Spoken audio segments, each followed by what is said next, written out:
Shalom, guys. How you doing? It's your sister Jay, and I'm doing some country living in the kitchen. Well, as you seen in the intro, I was grinding up some spices here because I'm making beef sausage today. Now, I make my beef sausage a little different than I do my turkey sausage because beef is a denser meat. So you have to put a lot more spices in it for it not to look like a hamburger. So right now I'm crushing up dried sage. I have rosemary, dried parsley, and basil in here. And I'm also going to put, this is my homemade paprika. And I'm also, this is my celery powder that I grind up. And all my jars, my spices that I make from the herbs that I grow, I always put these silica dry tabs in. It keeps moisture from building up, and it keeps, it helps keep your spices from caking up.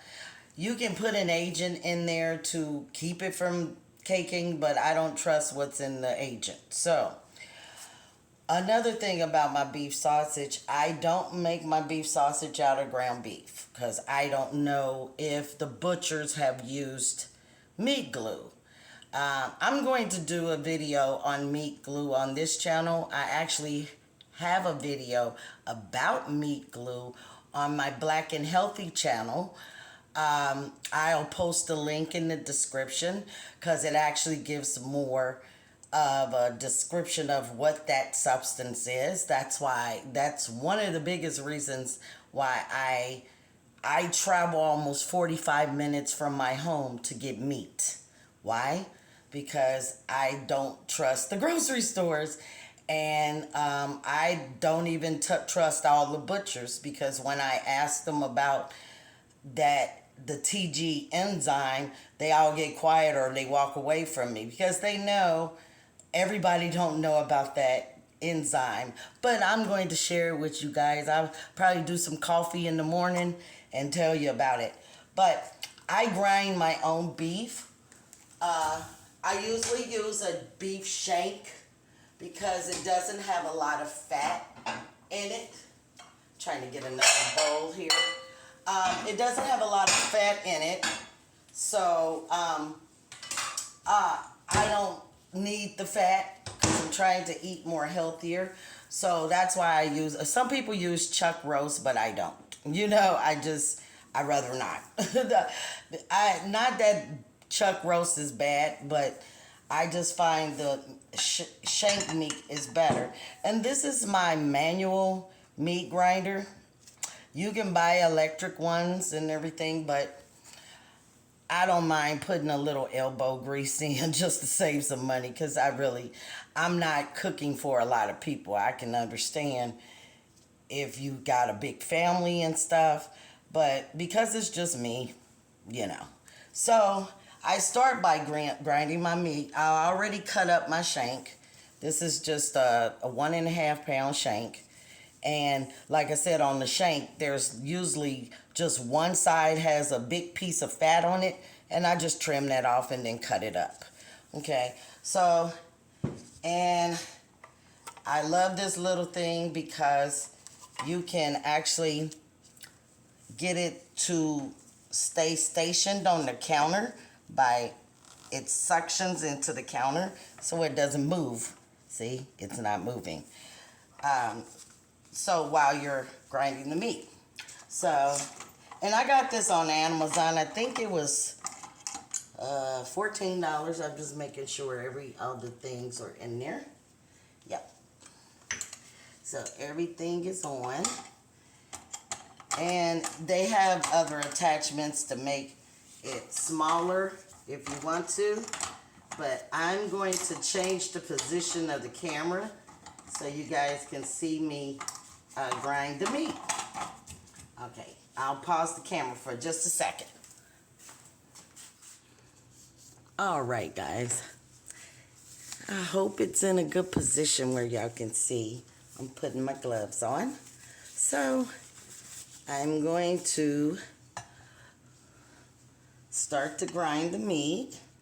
And it comes with a pusher, and it also has a pastry maker and a pasta maker whole thing. So you can do pasta and everything. I may show you guys how to do that too. So I just stick it in the grinder, the meat, and let's just start with 4 pieces. And then, hope you guys, let me see. Yeah, I think you guys can see it. And then you start to grind.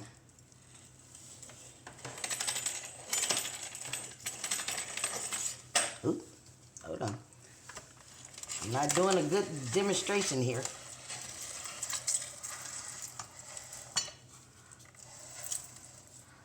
Maybe because my suction came off. Okay. There we go. Okay, let's do this again.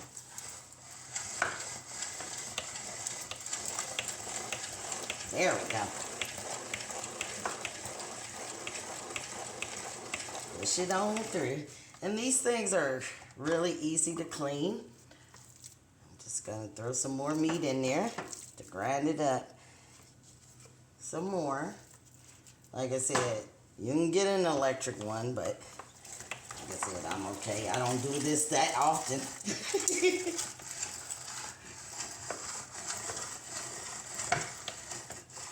Oops. Well, I guess I don't like the fact that the suction comes off. But here we go. Again.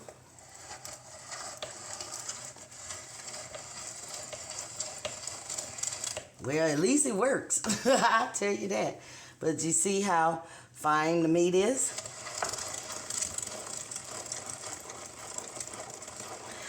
And like I said, when the shank comes out, it really don't have a lot of fat in it. Now, some people like their sausage fattier, so I would use a chuck roast if you want it fattier. Oh, I'm sorry. But I don't need it. I don't need the fat. I got enough issue with cholesterol now. And, okay, so now I'm going to finish grinding the meat and then I'll come back. Okay, now I got all the beef shredded up here. I'm going to put in all my spices. I have I have rosemary, sage, parsley, and basil in here, okay? So I'm just gonna dump that on top, what I have, and then I'm going to use I'm gonna do 4 of these because I need a 3 of these because I need a tablespoon. 1, 2, and that's of my paprika. I need 1 teaspoon of celery salt. Well, I'm gonna use another. You know, you can season it to your taste. And of course, I don't use a lot of this, but I always use kosher salt. Let me not do that because the last time I tried to pour it on there, I ended up pouring too much salt. So I put the salt in there. Okay. And I also use pepper. I'm using black pepper. Sometimes I use white pepper as well. But, and, oh, I'm sorry. I also had thyme in here. Thyme. Rosemary, thyme, sage, parsley, and basil. That's a lot of spices. So, of course, you go through kneading it through.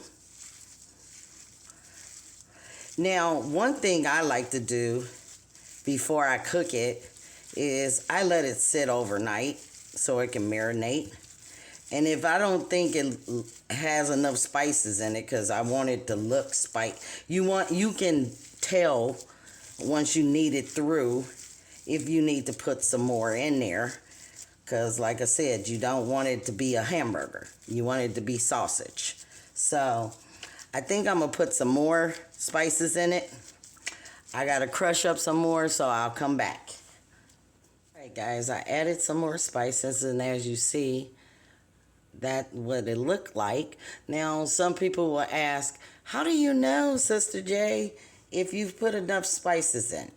Well, if you're grinding beef to make sausage, the beef is going to be very fresh smelling. So you're going to smell the beef. Now, if you can still smell the beef and not the spices, then you haven't seasoned it enough, because you want to be able to smell the aroma of the spices. So I just take a whiff.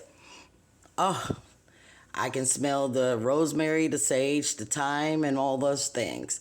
Now, another thing with the beef sausage that I don't do with the turkey is I don't cook it usually the day that I make it. I let it marinate.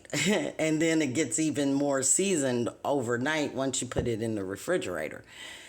And then if I make a lot, like I will probably split this in half and put some in the freezer and then cook some this week, you know, for breakfast or whatever I may do with it. But for demonstration purposes, I'm going to fry it a couple of pieces up tonight so I can show you what it looks like.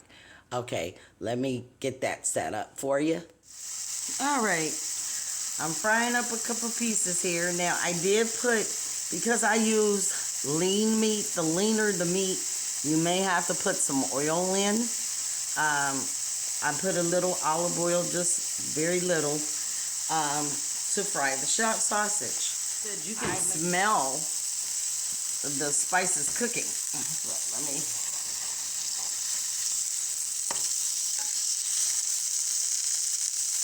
But that's my tutorial on beef sausage.